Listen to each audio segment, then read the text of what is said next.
Hi everyone, कैसे हो सब लोग। आई होप सब अच्छे होंगे। चलिए शुरुआत करते हैं आज की क्लास की। आज मैकेनिक्स ऑफ सॉलिड की सीरीज़ में हम जिस टॉपिक की बात करने जा रहे हैं वो है आपका लोड।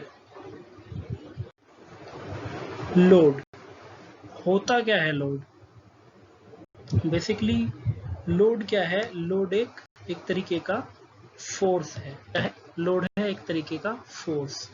अगर मैं डेफिनेशन की बात करूं, जैसे forces acting on a body which try to change the dimensions of the body is known as load. ठीक है, लोड एक तरीके का क्या है? फोर्स है। अब फोर्स को हम कई तरीके से कई कैटेगरी में डिवाइड कर सकते हैं। जैसे उनमें से कुछ का अगर मैं बात करूं तो एक होता है मैकेनिकल फोर्स, एक होता है आपका मैकेनिकल फोर्स। ठीक है, एक होता है आपका ईएमएफ। क्या है? ईएमएफ यानी कि इलेक्ट्रोमैग्नेटिक फोर्स। ठीक है, एक होता है आपका ग्रेविटेशनल फोर्स। ठीक है, तो अब बात करते हैं ग्रेविटेशनल फोर्स की। ग्रेविटेशनल फोर्स क्या होता है? ग्रेविटेशनल फोर्स होता है कि जो पृथ्वी के द्वारा यानी अर्थ के द्वारा हमारी जो एनवायरनमेंट में जो भी चीज़ें हैं उनके ऊपर एक फोर्स लगाया जाता है जिसको बोलते हैं ग्रेविटेशनल फोर्स। मतलब अगर मैं यहाँ पर बैठा हूँ तो क्योंकि एक ग्रेविटेशनल फोर्स एक्ट कर रहा है मेरी बॉडी पर, जो कि आपका अर्थ के द्वारा लगाया गया है।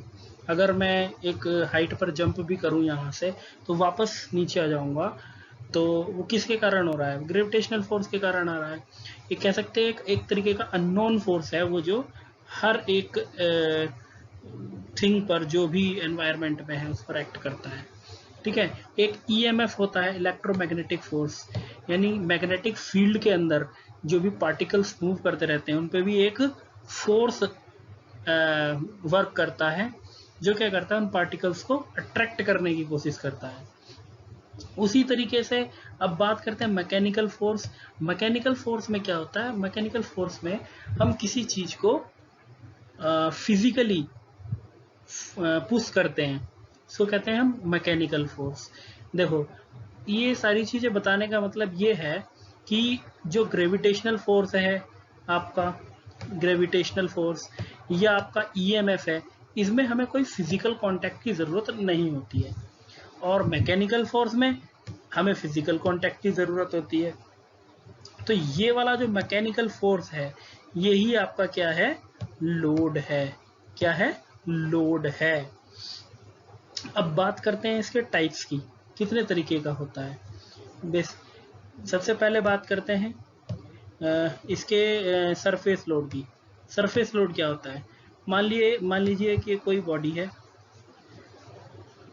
इसके एक सरफेस की बात करते हैं, एक सरफेस एरिया की बात करते हैं इसकी पर्टिकुलर की। इस पे बहुत सारे फोर्स एक्ट कर रहे हैं। वो सारे फोर्स क्या करेंगे? इसकी डायमेंशंस को चेंज करने की कोशिश करेंगे। ठीक है, तो जब एक बंच ऑफ फोर्सेस एक पर्टिकुलर एरिया, एक पर्टिकुलर सरफेस एरिया के ऊपर वर्क करता है और उसकी डायमेंशंस में चेंज करने की कोशिश करते हैं, तो उसको हम बोलते हैं सरफेस लोड। क्या बोलते हैं? Surface load. यानी जहां बहुत सारे फोर्सेस एक पर्टिकुलर एक छोटे से एरिया के ऊपर काम करते हैं और उस बॉडी के डायमेंशंस में चेंज करने की कोशिश करते हैं, तो उसे हम बोलते हैं सरफेस लोड। ऐसे ही आप, तो अगर डेफिनेशन हम लिखें क्या करेंगे?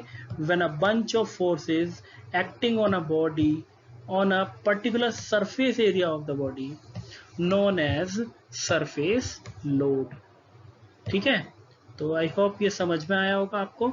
आगे बढ़ते हैं, नेक्स्ट चलते हैं। नेक्स्ट आता है लीनियरली डिस्ट्रीब्यूटेड लोड, ये वाला। अब हम इसकी बात कर रहे हैं। मतलब एक ग्रुप ऑफ फोर्सेस है, लेकिन वहां पे क्या था? हर एक पॉइंट, उसमें कोई ऐसा पॉइंट फिक्स नहीं था कि आप लीनियरली डायरेक्शन में लगेंगे या किसी एक पर्टिकुलर डायरेक्शन में फोर्स लगाओ। नहीं, वो पूरे सरफेस एरिया पे लोड लगे हुए थे, तो उसे हम सरफेस लोड कह रहे थे। यहाँ पे क्या है, जो आपके फोर्सेस हैं वो एक लाइन में, एक लीनियर डायरेक्शन में लगे हुए हैं और लगातार लगे हुए हैं। तो एक ग्रुप ऑफ फोर्सेस जब एक linear direction, almost linear direction में एक साथ लगे होते हैं, तो उन फोर्सेस को हम बोलते हैं लीनियरली डिस्ट्रीब्यूटेड लोड। क्या?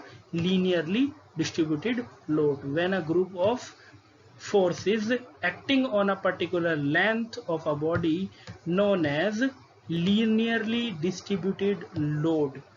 ठीक है, अब बात करते हैं पॉइंट लोड की। अगर हम इस बॉडी को जूम करें और एक पर्टिकुलर पॉइंट की बात करें, एक पर्टिकुलर पॉइंट पे बात करें और उस पर एक लोड एक्ट कर रहा है, ठीक है, जो उस पर्टिकुलर पॉइंट को पुश करने की कोशिश करेगा, उसके डायमेंशन को चेंज करने की कोशिश करेगा।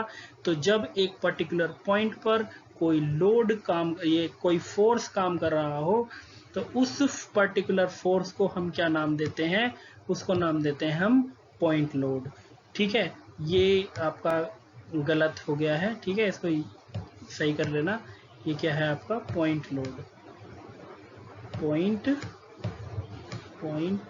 लोड, पॉइंट लोड है ये, ठीक है, ध्यान रखना ये वाला, ये ठीक है। तो when a single force acting on a particular point of a body known as point load. ठीक है, ये आपका हो गया पॉइंट लोड। अब आगे चलते हैं, अब बात करते हैं हम एक्सियल फोर्स क्या होता है। अब एक ये क्यूबिकल बॉडी है, ये क्या है? क्यूबिक बॉडी है ये, ठीक है।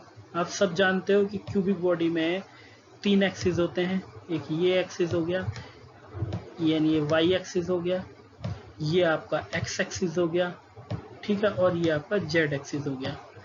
तो जब एक फोर्स सेंटर पे एक्ट करता है, सेंटर पे काम करता है, तो वो क्या होगा? वो उसके थ्रू आउट सेंटर पे उसका ज्यादा इम्पैक्ट पड़ेगा या नहीं? जब भी कोई लोड सेंटर पे काम करता है, सबसे ज्यादा इफेक्ट कहाँ पड़ता है? सेंटर पे। लेकिन वो पूरे बॉडी पे भी काम करेगा, सारे एक्सिस से होके गुजरेगा, ठीक है। तो ऐसा फोर्स जो सेंटर पे एक्ट कर रहा हो और पूरे सारे एक्सिस, एंटायर एक्सिस से और सेंटर से होकर जा रहा हो, उसको हम क्या कहते हैं?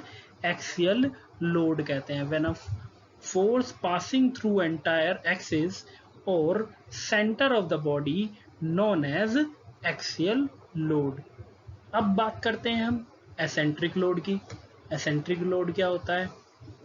देखो, अब ये सेंटर पे एक्ट कर रहा था, ये आपका सेंटर से कुछ डिस्टेंस पे काम कर रहा है। तो जब कोई फोर्स किसी पर्टिकुलर बॉडी के ऊपर किसी उसके सेंटर से कुछ डिस्टेंस पे वर्क कर रहा हो, डिस्टेंस पे वर्क कर रहा हो, मेरी बात पे ध्यान देना, कुछ डिस्टेंस पे वर्क कर रहा हो, तो ऐसे लोड, ऐसे फोर्स को हम क्या कहेंगे? एसेंट्रिक लोड कहेंगे, एसेंट्रिक लोड कहेंगे। और जो सेंटर से, और जो सेंटर पे लोड लग रहा था यानी एक्सियल लोड, या सेंटर से और जहां ये आपका एसेंट्रिक लोड है वहां तक की जो डिस्टेंस है, उसको हम क्या बोलेंगे? एसेंट्रिसिटी बोलेंगे। क्या बोलेंगे? एसेंट्रिसिटी। तो ये हमारा था types of load. I hope ये आप सब लोगों को समझ में आया होगा, ठीक है। तो अगर समझ में आया है तो इसको सब्सक्राइब करना, मेरे चैनल को लाइक करना, शेयर करना, और नेक्स्ट वाली वीडियो में मिलते हैं। तब तक के लिए बाय, टेक केयर, ओके।